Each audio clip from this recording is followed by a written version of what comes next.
Hello friends, welcome to KAVITHASAMAYALARAI.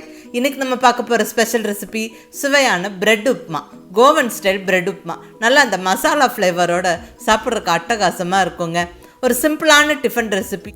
டக்குன்னு நம்ம 10 நிமிஷத்துல பண்ணிடலாம். பிரேக்ஃபாஸ்ட்க்கோ ஸ்நாக் டைமுக்கோ இது ரொம்ப ஹெல்ப்ஃபுல்லாக இருக்கும். பாவ் பாஜி விரும்பி சாப்பிட்றவங்களுக்கு கண்டிப்பாக இந்த ஸ்டைல் பிரெட் உப்மா ரொம்ப பிடிக்குங்க. நல்ல அந்த மசாலா ஃப்ளேவரோட கொஞ்சம் ஸ்பைஸியாக சூப்பராக இருக்குங்க. வெறும் ப்ரெட்டை டோஸ்ட் பண்ணி மட்டும் சாப்பிடாம மிஸ் பண்ணாமல் இந்த பிரெட் உப்மா ரெசிபியை ட்ரை பண்ணி பாருங்கள். ரொம்ப சிம்பிளானது. வாங்க ரெசிபி எப்படின்னு பார்க்கலாம். இங்கே பிரெட் ஸ்லைசஸ் எடுத்து வச்சுருக்கிறேன். நான் இங்கே எடுத்துருக்கிறது மில்க் பிரெட். நீங்கள் எந்த பிரெட் வேணாலும் எடுத்துக்கலாம். வீட் பிரெட் அல்லது மல்டிகிரெயின் எது வேணாலும் எடுத்துக்கலாம். நான் இங்கே ஒரு 8 ஸ்லைஸு பிரெட் எடுத்து வச்சுருக்கேங்க. ஃபஸ்ட்டு இதை டோஸ்ட் பண்ணிக்குவோம். இங்கே தவாவில் கொஞ்சமாக நெய்யை விட்டு டோஸ்ட் பண்ணிக்கிறேன். நெய் அல்லது பட்டர் எது வேணாலும் விடலாம், அது உங்கள் விருப்பம். நல்லா 2 சைடும் நெய் அப்ளை பண்ணி நல்லா டோஸ்ட் பண்ணி எடுத்துருங்க. 2 சைடும் கொஞ்சம் ப்ரௌன் ஆகிற வரைக்கும் டோஸ்ட் பண்ணிக்கணும்.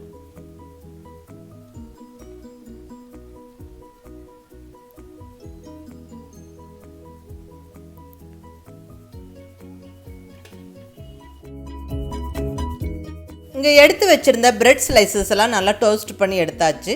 இனி இதை சின்ன பீசஸாக கட் பண்ணணும்.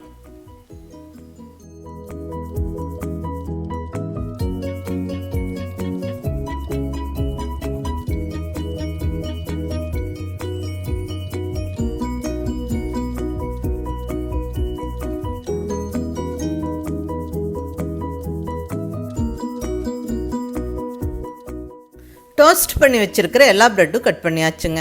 இப்போ நம்ம உப்புமா தாளிக்க ஆரம்பிச்சிடலாம். இங்கே ஸ்டவ்வில் கடாய் வச்சாச்சு. கடாய் சூடானதுக்கப்புறம் ஒரு 2 டேபிள் ஸ்பூன் அளவுக்கு எண்ணெய் சேர்த்துக்கிறேன். எண்ணெய் கொஞ்சம் சூடான உடனே 1 டீஸ்பூன் கடுகு உளுந்தம் பருப்பு போட்டு நல்லா பொரிய விட்டுறலாம். கடுகு உளுந்தம் பருப்பு நல்லா பொரிஞ்சதுக்கப்புறம் ஒரு கொத்து ஃப்ரெஷ்ஷான கருவேப்பிலை, அடுத்ததாக ஒரு 3 பச்சை மிளகாவை பொடியாக நறுக்கி சேர்த்துக்கிறேன். கூடவே ஒரு சின்ன துண்டு இஞ்சியை நல்லா பொடியாக நறுக்கி சேர்த்துருவோம். இந்த இஞ்சி பச்சை மிளகாய் மிஸ் பண்ணாமல் போட்டுக்கோங்க.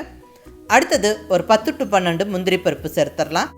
இந்த முந்திரி பருப்பு நல்லா செவந்து வர வரைக்கும் வறுத்து விட்டுறலாங்க. இது கூட தேவைப்படுறவங்க வேர்க்கடலை கூட சேர்த்துக்கலாம். இந்த வேர்க்கடலை முந்திரி பருப்போடு சேர்த்து சாப்பிட்றதுக்கு ரொம்ப நல்லாயிருக்கும்.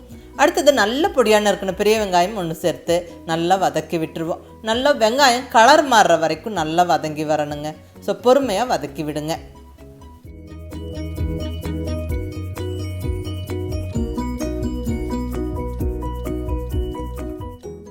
பாருங்கள், வெங்காயம் நல்லா இந்த அளவுக்கு வதங்கினதுக்கப்புறம் இப்போ இதில் நம்ம தக்காளி சேர்த்துக்கலாம். நல்ல பொடியான இருக்குன்னு ஒரு பெரிய தக்காளி சேர்த்துக்கிறேன். தக்காளி நல்லா சாஃப்டாக வதங்கி நல்லா மசிஞ்சு வரணுங்க. நல்லா அந்தளவுக்கு வதக்கி விடுங்க. இப்போ இதில் உப்பு சேர்த்துடலாங்க. இந்த டிஷ்ஷுக்கு தேவையான உப்பு இப்போ சேர்த்தாச்சு. கூடவே ஒரு சிட்டிகை அளவுக்கு மஞ்சள் பொடி. உப்பு மஞ்சள் பொடி சேர்த்து நம்ம வதக்கி விட்டால் டக்குன்னு நம்மளுக்கு தக்காளி ஈஸியாக மசிஞ்சு வெந்துடும். ஒரு 1-2 நிமிஷத்தில் தக்காளி நல்லா சாஃப்டாகிடும். பாருங்கள், தக்காளி நல்லா சாஃப்டாகிடுச்சு, நல்லா வதங்கிடுச்சு. இப்போ இந்த ஸ்டேஜில் நம்ம மசாலா பொடியெல்லாம் ஒவ்வொன்றா சேர்த்துடலாங்க.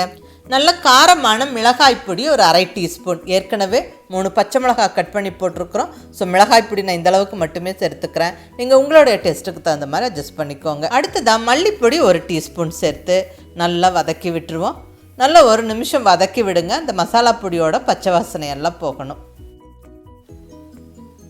இப்போ இதில் 1 டேபிள் ஸ்பூன் அளவுக்கு தயிர் சேர்த்துக்கலாம்.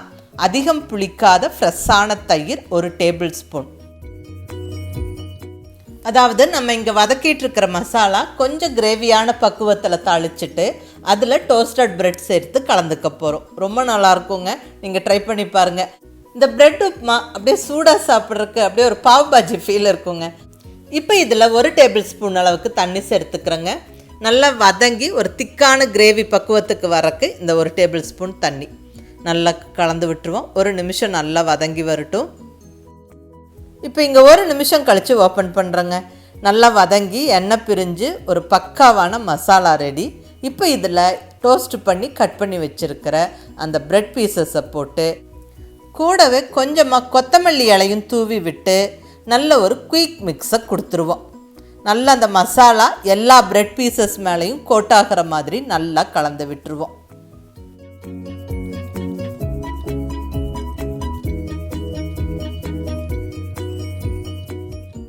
நல்லா நெய் விட்டு க்ரன்ச்சியாக டோஸ்ட் பண்ணின அந்த ப்ரெட்டு மேலே அந்த மசாலாலாம் நல்லா கோட்டாகி அருமையான பிரெட் உப்மா நல்ல கமகமன்னு வாசனையோட சுட சுட ஜம்முன்னு ரெடி ஆகிடுச்சுங்க.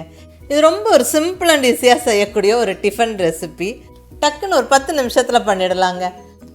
இந்த ரெசிபியை ஒரு தடவை ட்ரை பண்ணிங்கன்னா கண்டிப்பாக இனிமேல் போரிங் பிரெட் டோஸ்ட்டை சாப்பிட மாட்டீங்க. இந்த மாதிரி ஸ்பைசியான பிரெட் உப்மாவாக தான் செஞ்சு சாப்பிடுவீங்க. செஞ்சு சாப்பிட்டு பார்த்துட்டு உங்கள் ஃபீட்பேக் சொல்லுங்கள். பிடிச்சிருந்தால் லைக் பண்ணி ஷேர் பண்ணி கமெண்ட் பண்ணுங்கள். கவிதா சமையலறை சப்ஸ்கிரைப் பண்ணி என்னுடைய மற்ற ரெசிபிஸும் வீடியோஸும் பாருங்கள். தேங்க்யூ.